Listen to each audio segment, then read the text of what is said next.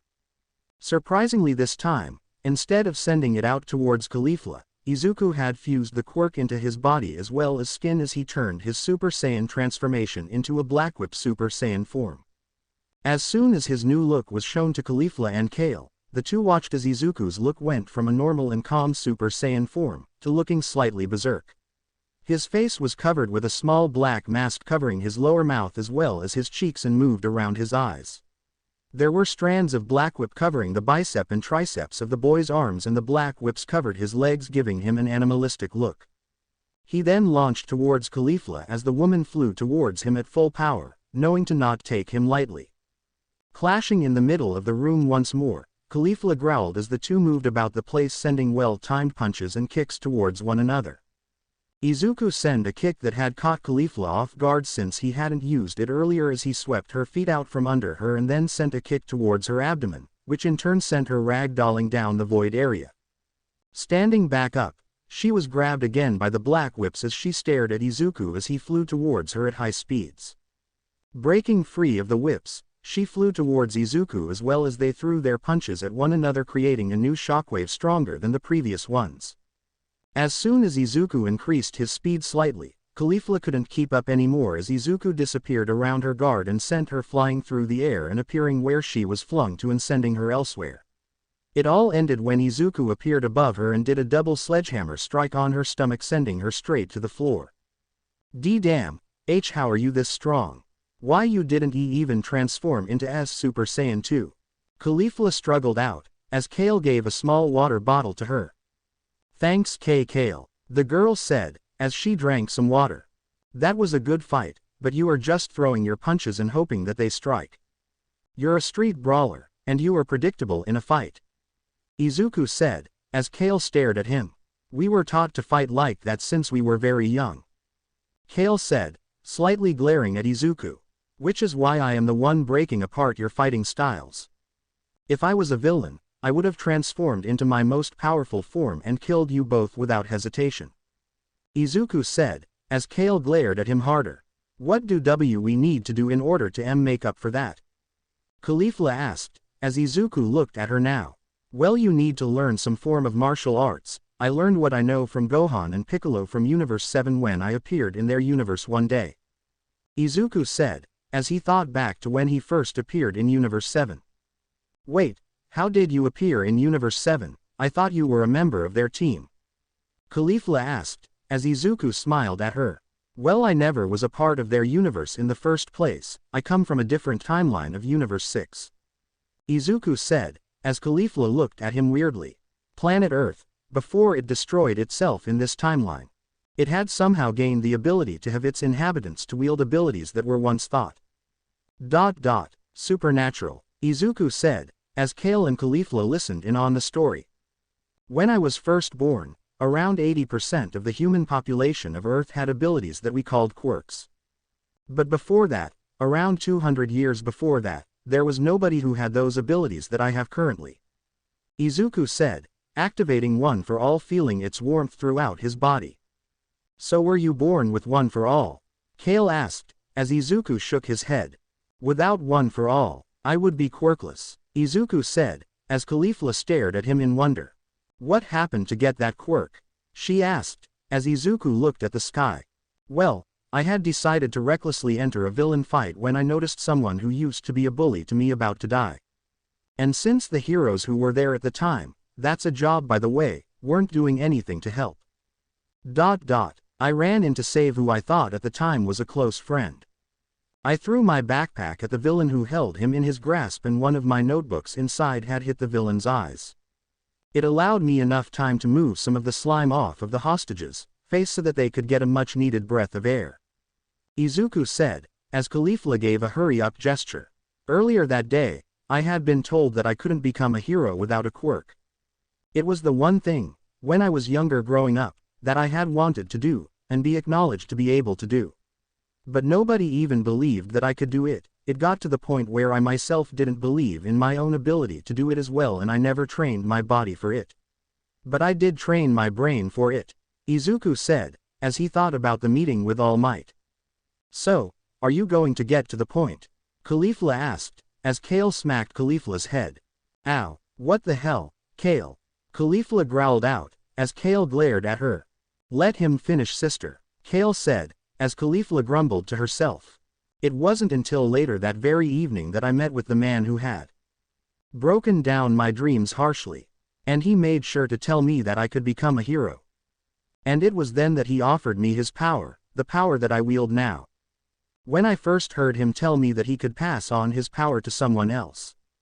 I may have mumbled out some obscenities about how it would be impossible to do. Izuku said, chuckling, as Izuku told the rest of the story of how he helped clean a beach as well as gained the power of One for All, with All Might's advice of how to use the power for the first time.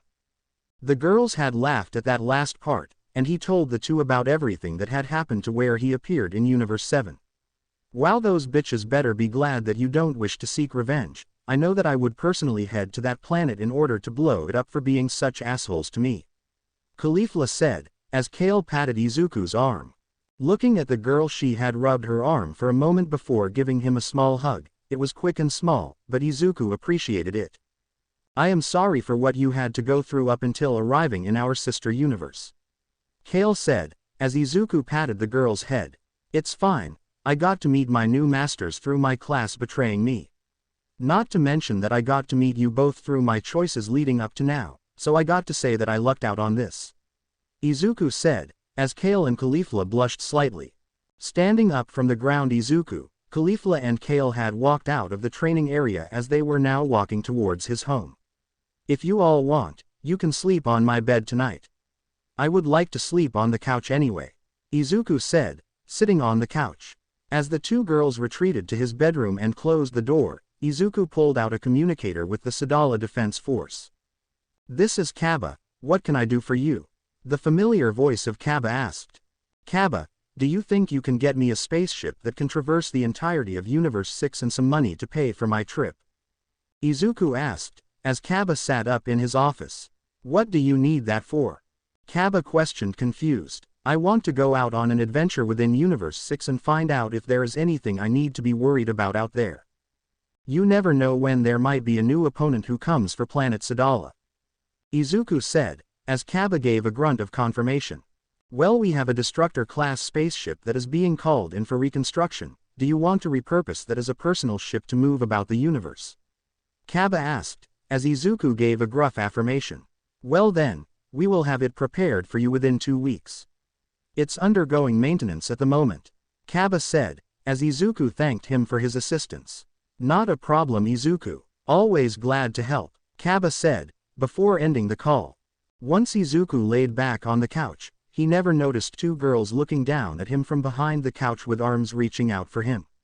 Their eyes glowing pink as they reached for his soon-to-be unconscious body.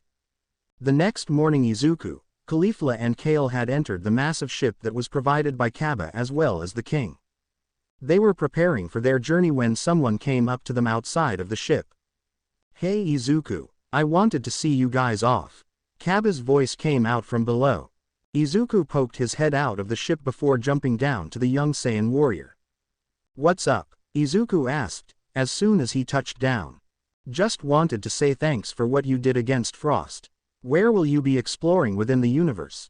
Kaba asked, as Izuku showed a map of certain planet that he wanted to explore. Well, these planets are inhabited by some populace who are very receptive to those who come from the stars. I would certainly hope that your time within our universe is fun. Wouldn't want you to be running into some bad individuals, Kaba said, as Izuku nodded. The two would converse with one another until Caulifla called out to Izuku as she said that the ship was prepared to leave the planet so they could head out on their adventure. Bidding farewell to Kaba, Izuku climbed into the ship as he prepared for his new adventure within the unknown universe. Once the ship took off into the cosmos, Izuku looked back at the planet that he was living on for the last few months of his life. Looking at the multicolored planet in awe, he turned away and looked to the incoming many planets nearby as he took the reins of the ship and flew towards their next destination. Within the first few hours, Izuku, Caulifla and Kale had been training with one another as they had been keeping one another occupied with the incoming boredom. And as the trio were training in their base forms,